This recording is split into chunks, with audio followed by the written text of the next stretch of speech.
दियल जलान है गयापन पुरख के नाम जगान है मोर घटिया दियल जलान है गयापन पुरख के नाम जगान है।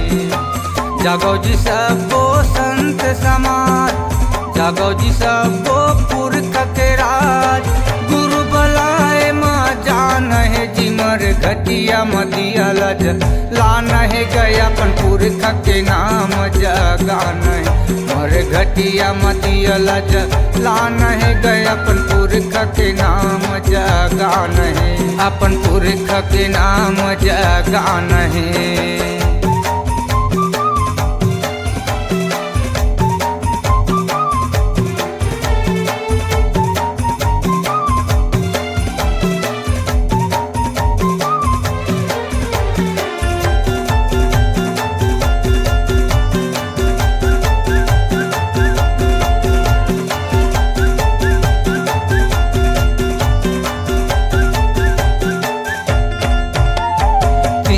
साठ दिया गुरु के नाम है पुरख समाज के 360 दिया गुरु के नाम है पुरख समाज के।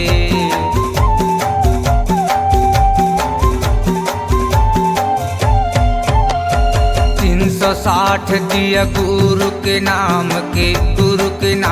है पुरख समाज के 360 दिया गुरु के नाम है पुरख समान के।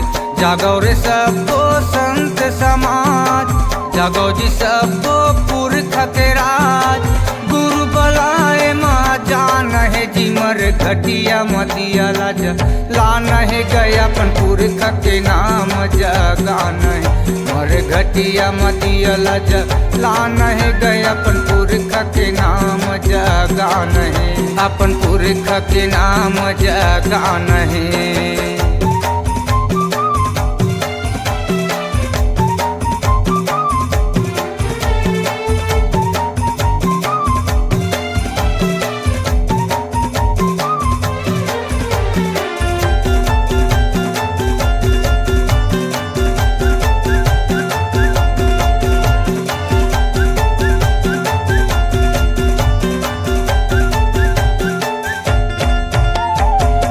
दिया जले बाबा चटुआ धाम अमर ज्योति जले गुरु तोरे नाम एक दिया जले बाबा चटुआ धाम अमर ज्योति जले गुरु तोरे नाम।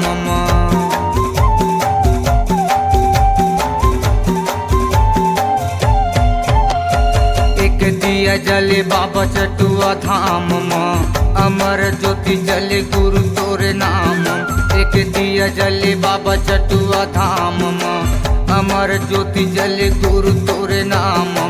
जागो जी सबो संत समाज जागो जी सबो पुरख के राज गुरु बलाए माँ जान है जी मर घटिया दियल जलान है गयापन पुरख के नाम जगान है मोर घटिया दियल जलान है गयापन पुरख के नाम जगान है अपन पुरख के नाम जगान है।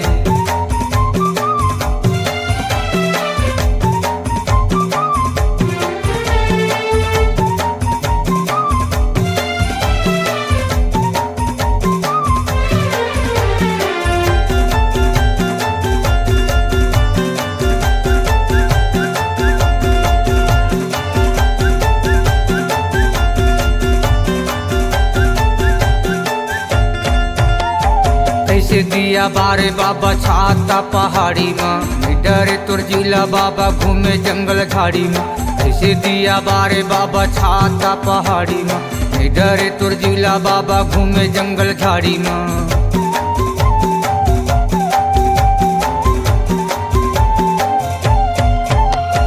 ऐसे धुनी बारे बाबा डोंगरी पहाड़ी में डरे तुर जिला बाबा घूमे जंगल झाड़ी में ऐसे दिया बारे बाबा डोंगरी पहाड़ी में डरे तुर जिला बाबा घूमे जंगल झाड़ी में।